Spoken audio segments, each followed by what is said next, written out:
تبارك الذي جعل في السماء بروجا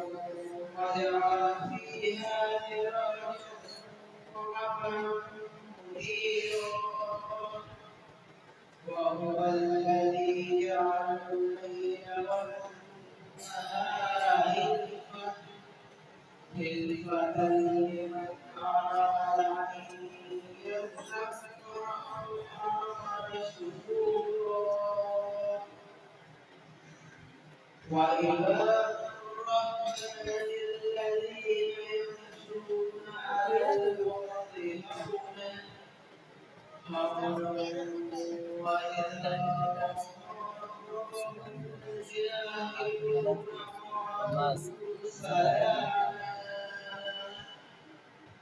والذين يبيتون لربهم سجدا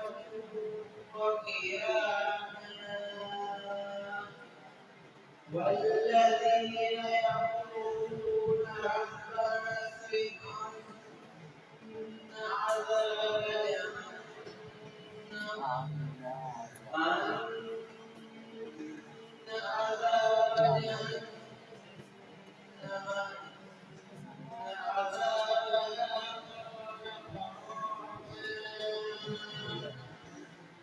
إن هذا مستقر ومقاما